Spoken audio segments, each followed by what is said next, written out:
Assange, the 21st-century inquisition.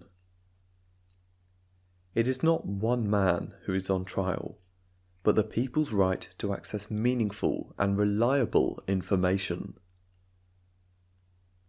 After a 2-year break, the International Journalism Festival returned to Perugia, Italy, this April. Journalists from all over the world discussed pressing issues facing the news industry, such as the rise of hybrid newsrooms, reader revenue models, the coverage of the climate crisis, news innovation, and the media side of the war in Ukraine. A little publicised event at the festival concerned journalist Julian Assange and took place on the 9th of April 2022 at the Auditorium San Francesco al Prato. We reproduce with thanks the following report from that meeting. Freedom of the press, one step away from being buried. Quote, "If British justice issues an extradition order, if they manage to extradite him, he will disappear. He will be put in a maximum security prison, and we will no longer be able to review him, just for publishing what we journalists have published, for exposing crimes of war, horrible crimes." End quote. These are the words of journalist Stefania Marizzi, who spoke at Perugia at the International Journalism Festival. A particularly rich edition this year, capable of bringing together the protagonists of the world of information and culture from all over the world. Among the various meetings and debates, an episode was also held on Assange and WikiLeaks, Freedom of Information on Trial, aimed at bringing to the awareness of public opinion the importance of press freedom and the primary role that information plays in being able to understand the reality in which we live. Among the speakers were, in addition to Marizzi, a journalist for Il Fatto Quotidiano, who has dealt with the Assange case for years, journalist and spokesperson for WikiLeaks Joseph Farrell, and Stella Assange, formerly Morris, lawyer and wife of the Australian journalist. This is an important meeting when we take into account the fact that the extradition of Julian Assange, currently held in the Belmarsh Maximum Security Prison and facing 175 years in prison for revealing the true American face behind the war crimes, is getting closer and closer. Joseph Farrell, defining the WikiLeaks files as, quote, "the greatest historical geopolitical source," end quote, and wanting to bring attention to the level of media manipulation we are subjected to every day, told of when a journalist who had confessed to him that, after spending 15 years reading 10 newspapers a day, he had never found the truths about his country reported in the cables. This brought home to him how certain information, crucial for the understanding of international relations, was never disseminated. The British Supreme Court rejected Assange's appeal against extradition, despite Judge Valeria Baritza, in first instance, refusing his transfer, owing to his serious physical and psychological health conditions, which, according to an expert opinion, would lead to the suicide of the Australian activist if he were handed over to the USA. The drastic conditions in which Julian Assange finds himself, the treatment and oppression he is undergoing, were also testified to by Stella Assange. Quote, "His personal situation was aggravated when he was arrested because he spent 7 years indoors in a small room. He is in prison surrounded by very dangerous people. He had a minor stroke in October, and this is obviously a sign of his deteriorating health. Julian has suffered from clinical depression all his life, and we are very worried about him." End quote. WikiLeaks ambassador Joseph Farrell said that Assange is risking his life just for having shown, through confidential files published on WikiLeaks, the truth about the horror that Western democracies were perpetrating around the world. Since then, the American empire of lies has literally embarked on a campaign of persecution against Assange, leading him to take refuge for 7 years in the Ecuadorian embassy in London. Now, the British government has been holding him for years alongside the worst criminals in a maximum security prison, despite the absurd allegations of rape against him having fallen by the wayside.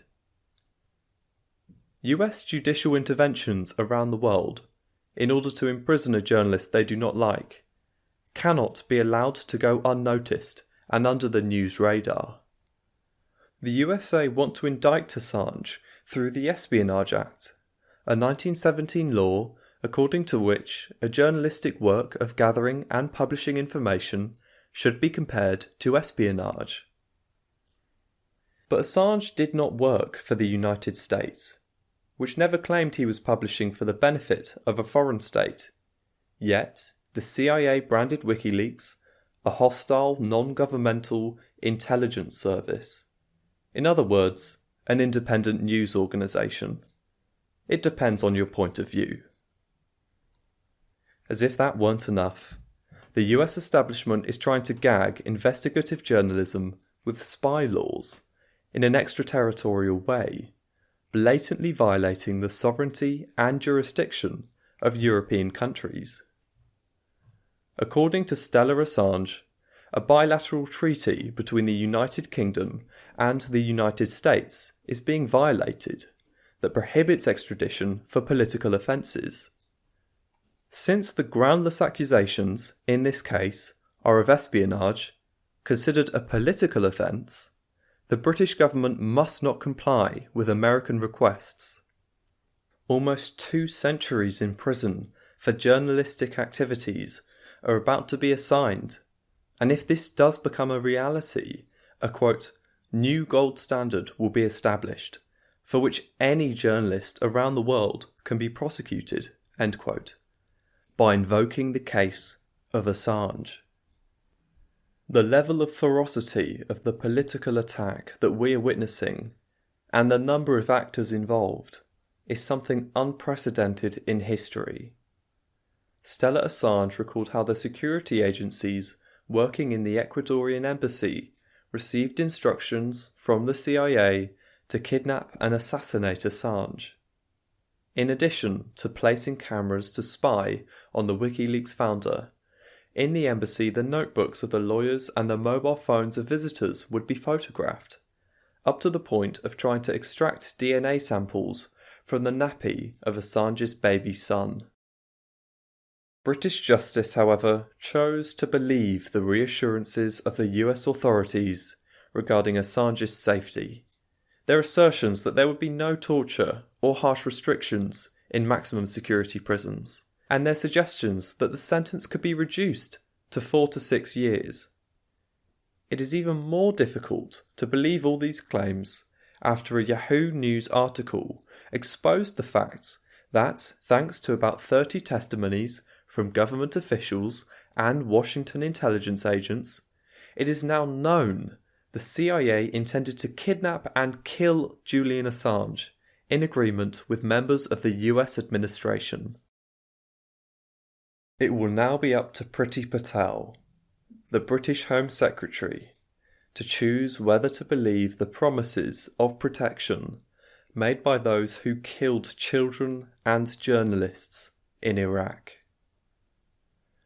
Journalist Stefania Marizzi concluded by saying that Assange's case is one of the worst cases of denial of democratic principles, as a journalist is being prosecuted for publishing information of public interest received from reliable sources.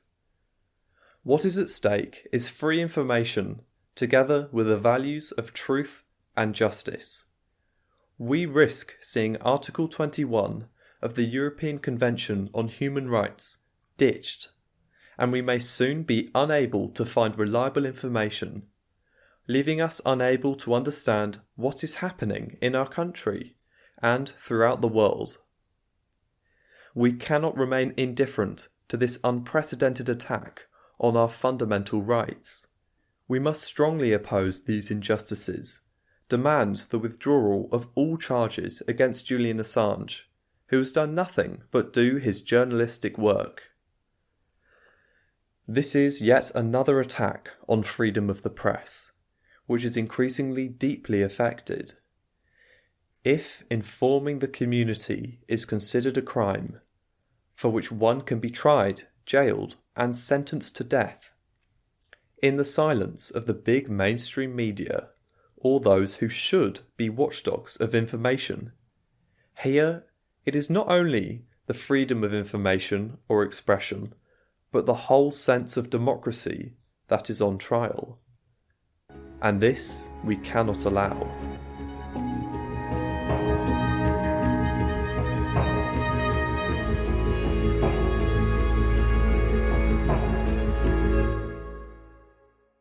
Thanks for listening to Proletarian Radio. We aim to bring you the best Marxist analysis on current affairs, revolutionary history, and theory. Do like, comment, subscribe, and share our content to help us reach the widest possible audience. We are a small organization with limited resources, and we need worker support if we are to grow and fulfill our mission. If you are able to make a one-off or regular donation, no matter how small, please visit our website at thecommunists.org and register as a supporter.